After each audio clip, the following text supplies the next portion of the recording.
And good morning to everyone. Good morning, good afternoon, or good evening, whenever you are watching this video. So, tonight or today, we are going to celebrate the full moon and invoke the blessings of Gugurang, which is the deity or the pre-colonial diwata of Ibalon. Uh, and Gugurang was known to be supreme god of Bicolanos. And when we talk about Bicolano, or Bicol or Region 5, we often think of Mayon volcano.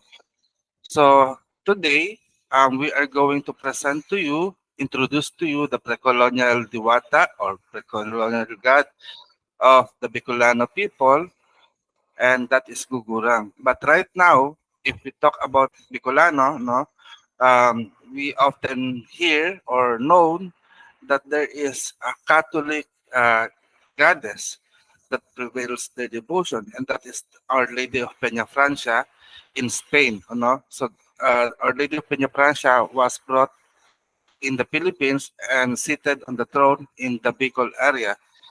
So, but today, before we start, no, I want you to get a glass of water and join me in this small ritual honoring the Diwatang Gugurang. So let us start. If you have your water, no, let us invoke the power of water. In order to do this, take a deep, slow breath as you hold the glass of water in front of your chest. Take a little sip of the water and notice how it tastes. Continue to breathe in and breathe out. This time, as you inhale, imagine the air is the breath coming from the divine entering your life. As it gets into you, it touches all the uncleanliness within you, whether it is in a form of illness, trauma, anxiety, depression, or physical medical illness, whether be it AIDS, cancer, cardiovascular disease, diabetes, kidney problem, liver problem, and so on. Now, ask the water which is in the glass that you hold, by the power of the element of water, fellow creature of the divine, I ask you to cleanse us from all of our uncleanliness and flush away all the unwanted energies that dwell within us by the power of the great divine spirit. This is our will, and it is so. Mayari na. Now let us drink the water in the glass.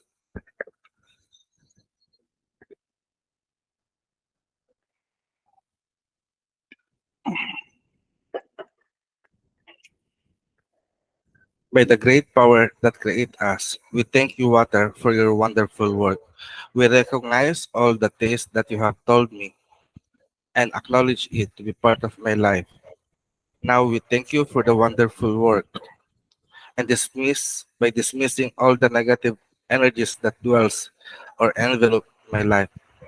We are clean, we are pure, we are new. This is our will, with aiming harm to no one. As we create and manifest this, and it shall be done. Mayari na, pag-asatin.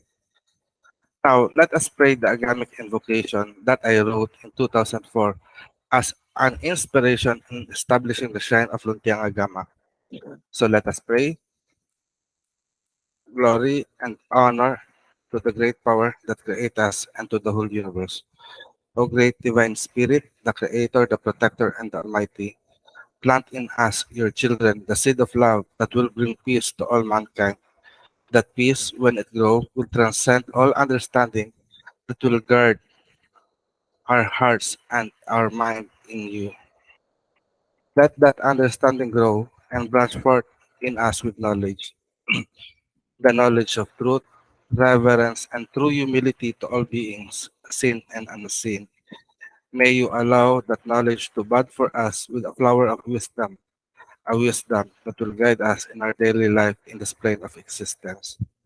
A wisdom that harms none, that brings forth in us a perfect equilibrium and harmony to all beings.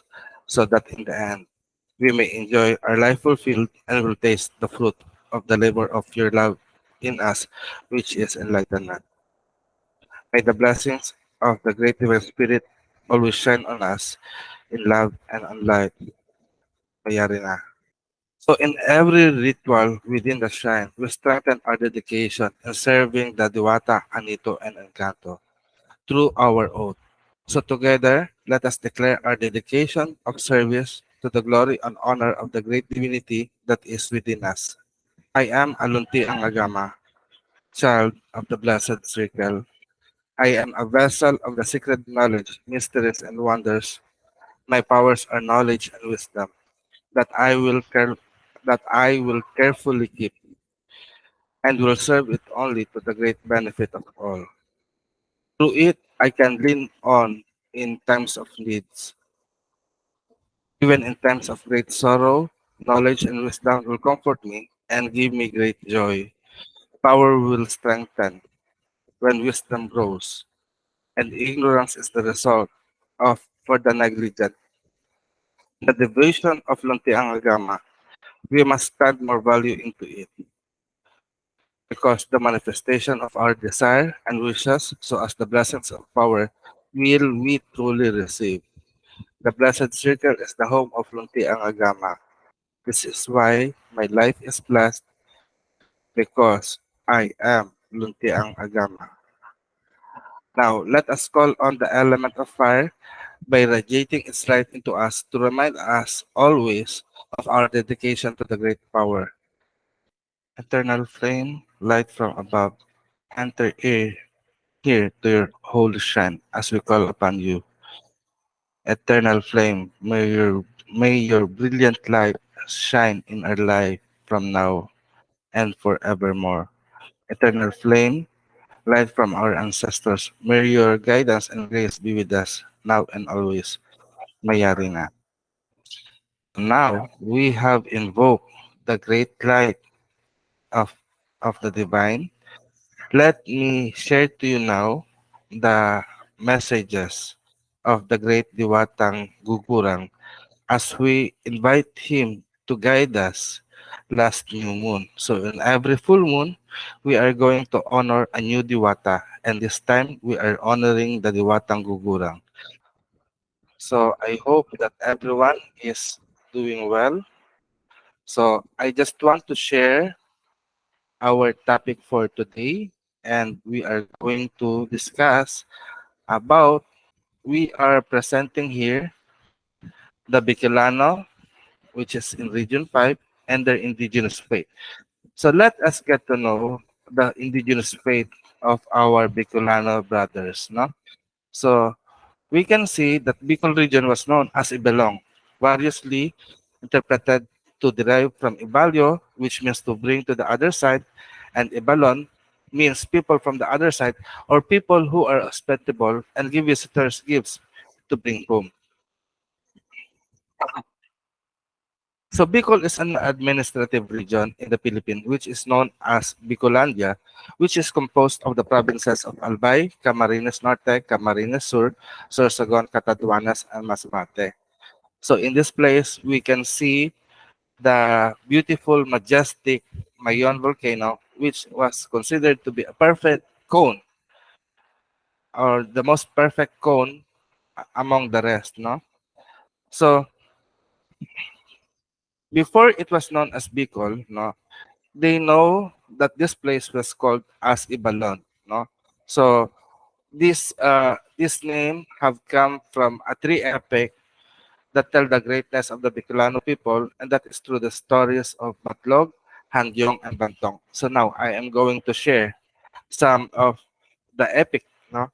So how Ibalong came up to be, no? So according to the folk epic titled Ibalong, the people of the region were formerly called Ibalong or Ibalnong, a name believed to have been derived from God Ibal, who ruled Sawangan city of Legazpi today in ancient times. So the word people used to mean the people of Ibal eventually was shortened to Ibalon. So the word Bicol, which replaces Ibalon, is a circle meaning to go around in the original as if prescribing the pristine river in that area. So actually there is a great river in Bicol, and what I've heard yesterday, no, as I had talked to Ma'am Grace, one of my former boss, na there are a project going through in the Bicol area that will utilize the river, like what they are doing in Pasig River here in the Tagalog area. So let us continue. The story of Batlog tells that he found Ibalon as a vast area of land that is rich with vegetation and forest because of its fertile soil. So Batlog and his people from Batavara moved into this land and called it Ibalon. As they moved in their kingdom, they prospered. So I don't know if this type of story or is similar to the Tanbornian Datu that reached the Panay Island. So, but since Bicol region is nearby the area, no, it might be related. So, according to the story, Batlog and his people from Batavara moved into this land and called it Ibalon. As they moved in their kingdom prospered, no.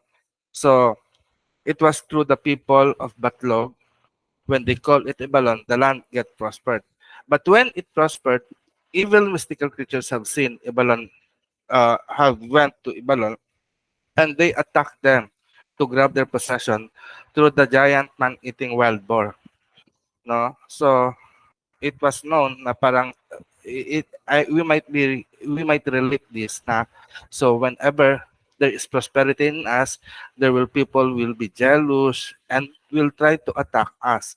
But here we see na it has been said that Batlog easily wrestled with the giant and killed it and regained their peace and prosperity. So it is important when we are prosper that we also have peace. But in order to maintain that peace and prosperity, we have to fight against the evil. No, we have to stand.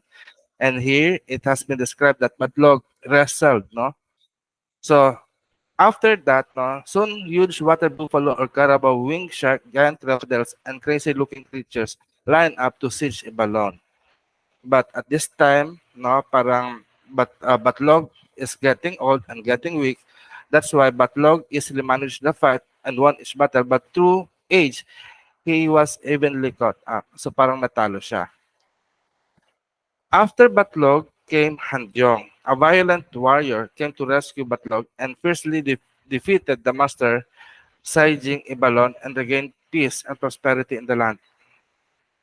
But as Adjong grew old, a new batch of rampaging monsters sieging the land that Handyong became helpless. So, but Bantong, a new hero, no, it was different from the first one because the first one is Batlog, and the new one or the latest one, the younger one, is Bantong, came to rescue Handyong and wipe out all Halimau or evil creature, and a volcano with a perfect cone appeared in the balloon in a balloon as a testament that the land is blessed and protected by the gods. So it is so wonderful that Mayon volcano here, this story or this epic explained how Mayon volcano came up. No, so it means na parang the Mayon volcano is a testament that there is no more evil in the land. But there is a new interesting story that I want to share to you.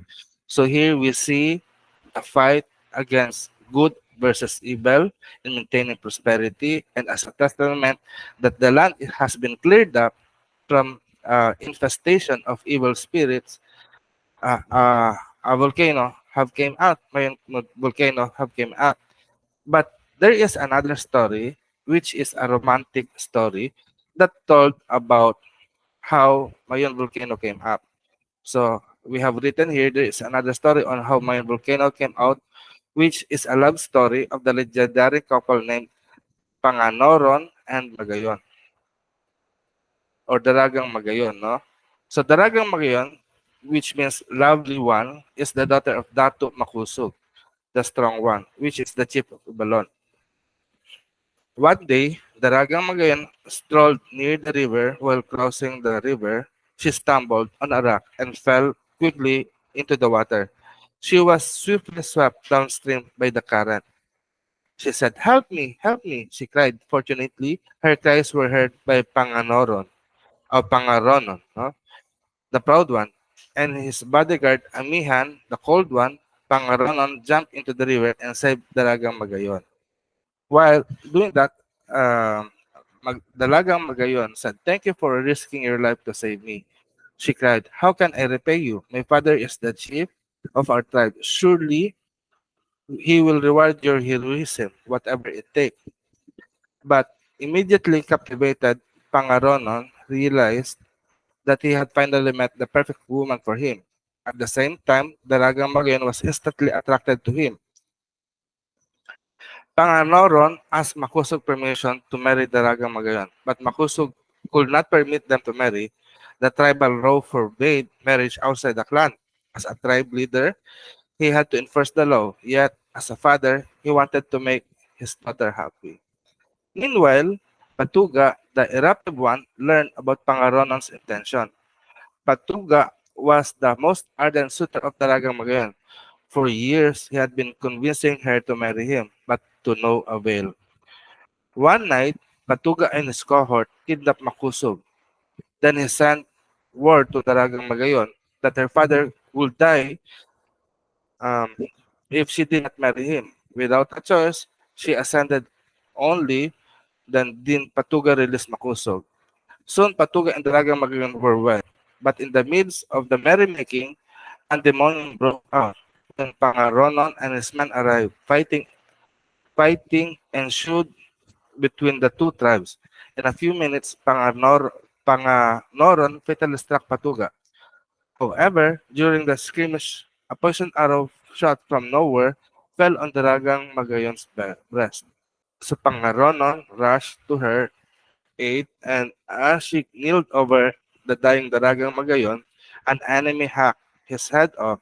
After the battle, Dalagang Magayon was buried, and her death was mourned by all over the land. Where she was put to rest, a mountain mysteriously appeared. This mountain is now known as Mayon. It is said that even in death and in another form, she is still hunted by the men who love her. When Mayon is said to erupt, this is Patuga challenging Pangaronon. But when Mayon is calm, Panganoron is embracing her. The tears of Pangaronon are shed as rain at time in his grief. So, this is a wonderful story of a love affair about the Pangaronon, no, about Pangaronon and Mount Mayon. So let us move now about the deities of Bicolano.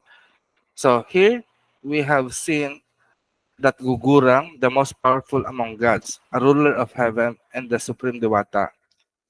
It is said that it is said, no, parang it is very a mysterious part na actually Gugurang has siblings, no, and later on we will learn. But here we can see na before Gugurang exists, there are other gods before him, before that rules the world before Gugurang became a supreme god.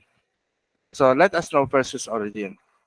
It is said that Gugurang was an energy of Paros, which is a god of the wind and son of Langit, which is the primordial king of the sky. The wife of Paros is Dagat, which is the daughter of Tubigan, which is the sovereign god of the waters. So here, Dagat and Paros have four children, which are Daga, Adlaw, Bulan, and Bituon. Daga was a strong man, possessed a body of rock. Adlaw was a joyful fellow, had a body of gold.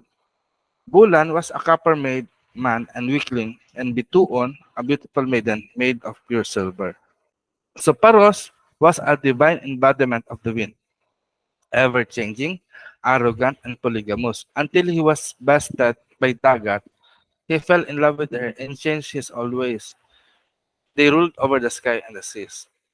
But it was very soon that Paros died. So Daga, being the eldest son, succeeded in control of the winds. Soon after, Dagat, the mother, died, now leaving her children under the care of their grandparents, Langit and Tubigan. After assuming control of the winds, Daga became arrogant and ambitious, desiring to gain more power. So he induced his younger brothers to attack the kingdom of Langit. At first, they refused. At Daga's anger, Bulan and Adlaw were constrained to join him in his plot. So preparations were made, and when everything was ready, they set out their expedition and began to attack the gates of the sky. Failing to open the gates, Daga let loose the winds in all directions so that the gate was destroyed, and the brothers succeeded in gaining entrance, but they were met by the enraged Langit, who set out three bolts of lightning after them. All of them were struck by lightning. The copper body of Bulan melted into a ball, so also the golden body of Adlaw. Daga's body fell into the sea and became what is now the earth. Their sister, Bituon, on discovering the absence of their brothers, went out to look for them. But upon meeting the enraged god Langit, Bituon was also struck by another bolt of lightning which broke her body into many pieces. Then Langit descended from the sky and called Tubigan and accused him of helping their grandson in their attack on his kingdom. But Tubigan defended himself, saying he had no knowledge about the attack, for he was asleep far down into the sea. Tubigan succeeded in pacifying Langit, and the two regretted and wept over the loss of their children. Since they could not revive them, they gave each body a light. So as a resolution, no, from the rebellion of the four children of, of from Daga, Adlaw, Bulan, and Tala, no, or Bituon, no, they gave them life. But there will be no one who will rule anymore the earth. So as a resolution, Langit have invoked the energies of Paros that give birth to the Taong Lipod and the trinity of the most powerful god of Bicol, which are the Kagurangan, Gugurang, and Aswang, and to the lesser god, Onos and Bathala. This makes Gugurang Taong Lipod, Kagurangan, Aswang, Onos, and Bathala as siblings and reincarnation of Paros. So all of them are reincarnation, no, of Paros. And Langit made it happen to invoke the spirit of of Paros so that Gugurang, Taolipod, Kagurangan, Aswang, Onos, and Bathala came into existence. No? But Gugurang have asserted his dominance among his siblings. Thus, he became the most powerful and aggressive among gods. Thus, he commands the winds and the flames of heaven. So, a long time ago, when the world was still young, the good and evil gods were not yet enemies as they are now. They are friends. So, it means long time ago, there are no good and evil god. They are all one God, no? But according to here, no, they are friends, each living separately in a mountain. So at that time, Gugurang, the good god, was living inside Mount Mayon, and Aswang, the evil one, inside Mount Malinaw. As gods, they had control over the welfare of the people, but Gugurang was more powerful than Aswang, who was merely a subordinate. The former was the chief or Kagurangan of the Bicolanos. Now, Gugurang was given full control over the people who learned to look up to him for protection.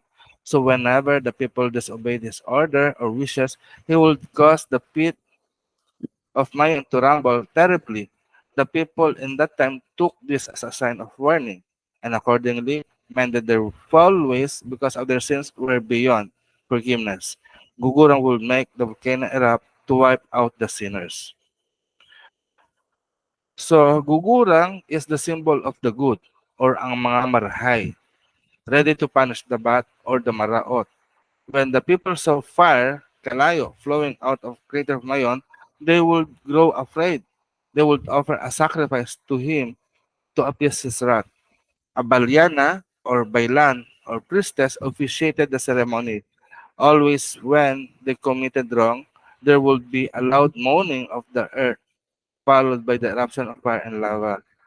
Gugurang is featured as a middle-aged man with a silver hair that commands fire. He also commands a cadre of half-man and half-bird creatures, no, such as the Garuda or Katambang, that are strong and are capable of flight, that they will swoop and catch evil humans and monsters, but upon touching fresh waters, they turn into attractive men with muscular bodies.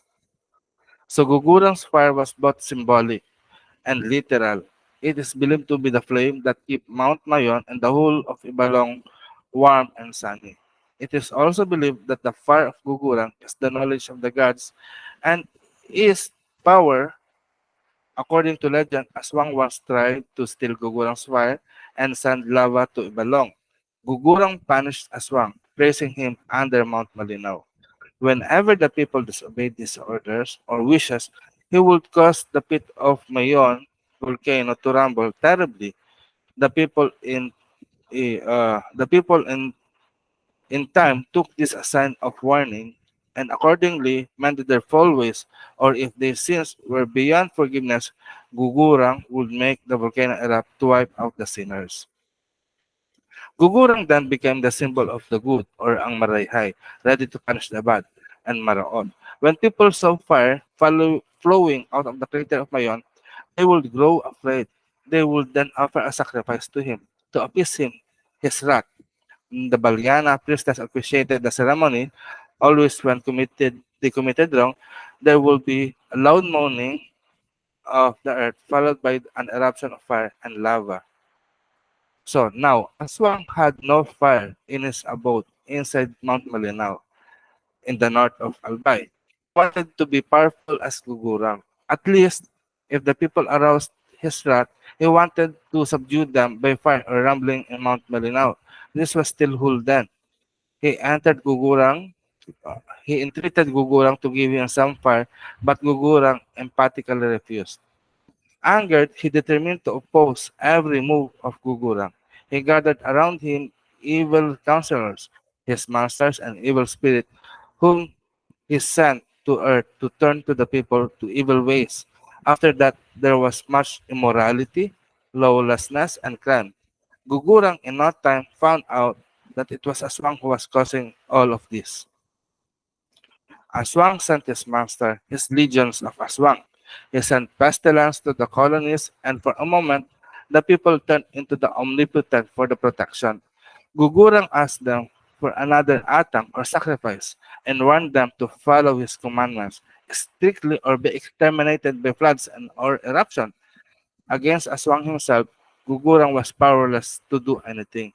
It seemed that in the twinkle of an eye, Aswang came to possess hidden powers hitherto denied him. Gugurang particularly guarded his fire, lest his enemy make good his threat of stealing it. He assigned his trusted helpers, Katambang and Katambay, to guard the symbol of his power.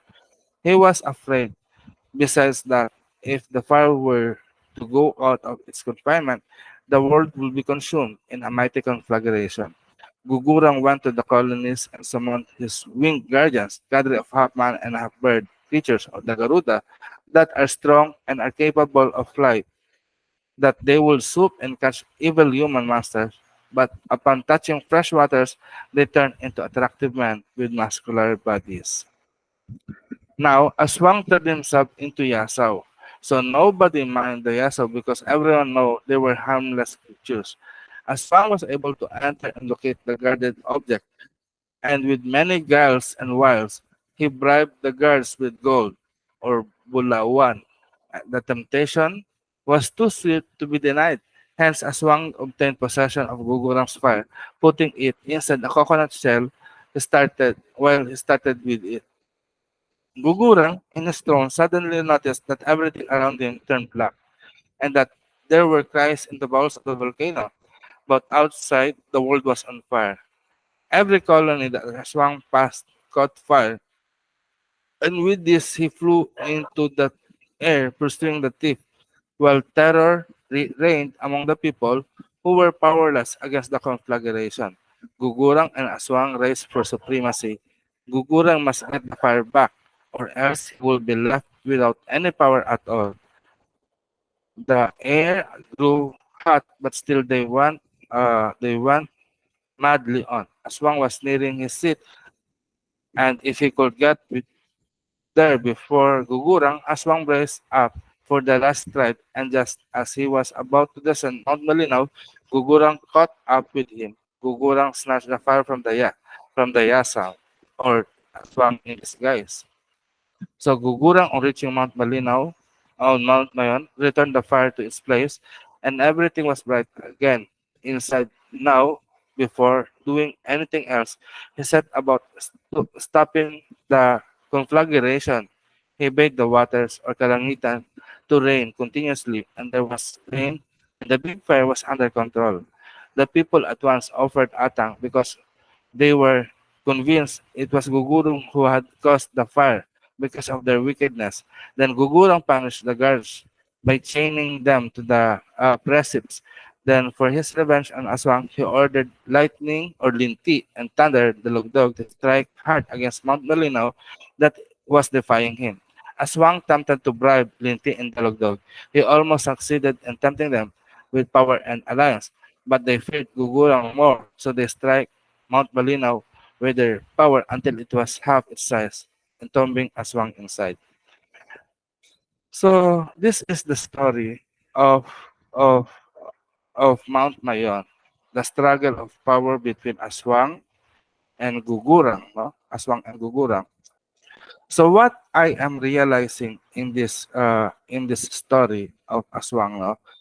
It seems that the power of Gugurang being a supreme is limited. Though it mentioned na parang he was not able to do anything to Gugurang or to Aswang, no, except that he will grow his own power. And here we can see the cooperation of us who are worshipper, and the Diwata Gugurang is telling us that we have also our responsibility. If we want peace and order, prosperity, and the blessings of the gods, we have to do the commandment or the policy or the rule. And by giving atang to the gods, it was our role of, of perfectly molding our life. The sacred fire of Gugurang is the most coveted fire, no? And it reminds me of the fire of Zeus that Prometheus stole from Zeus, no? The story might have similarity from one another, but here we could say that the light that Gugurang carry may vary. The light or the fire may help us, no, to see the light and to be warm. But if it is possessed by a wrong individual and a wrong motive, the light will give destruction to the people. And we can see the reason why Gugurang fighted for the fire and did not allow the fire to be possessed by Aswang, because Gugurang wanted us to have prosperity, to have a happy life, to have a peaceful life, to have an orderly life. Because we have heard when Aswang, no, there are many crimes that happen, killing, murder, and suffering and bad luck, and darkness covered the world when Aswang have still stole the light, the fire of Gugurang. So with that, no, I just want you let us pray and thank Gugurang for all that he did for the people of Ibalong, and I hope that the fire of Gugurang will also be with us, no? Will also be with us. So let us pray to Gugurang. Umaw Gugurang, great among the gods of Ibalon, blessed incarnation of Paros, as willed by the primordial god of the wind langit. You who command the winds and the flames of heaven, keeper of the sacred fire, we thank you for reminding us that just like you who seated in the holy mountain of Magayon, that in the great deep bosom of the holy volcano, there is fire that serves life to the dark underworld for our soul. May you ignite within us the sacred flames of life, that we may always do what is right, according to the universal laws and the laws of nature, which you have set for us since the beginning of time. We call for your holy light to shine on us brightly, that we may see clearly the path we are walking back to our race. May you always comfort us by the radiance of your sacred flames and keep us always safe and away from the monsters brought by Aswang. May peace and prosperity find us of your blessings as we continue to live happy life under your care and protection. Mayari na pag-asatin. I hope that this short ritual have give enlightenment into your life. And I know not everyone is doing fine. We are experiencing life, the wholeness of life. And when we say we are experiencing wholeness, we experience light and darkness. And probably some of you now are living in the dark, and we ask you, no, to stay or to maintain your connection with the light. And may Gugurang help you. May Gugurang help you to be connected to the sacred flames, to the divine light that He is providing. When in times of darkness, we might feel only loneliness or regrets. But if we look deeper within our soul, there is a tiny spark of light within you. There is hope. So do not lose hope. And and with that, I have to say goodbye for now. And I hope that blessings will go on your way. Mayari na, pag-asatin, paalam.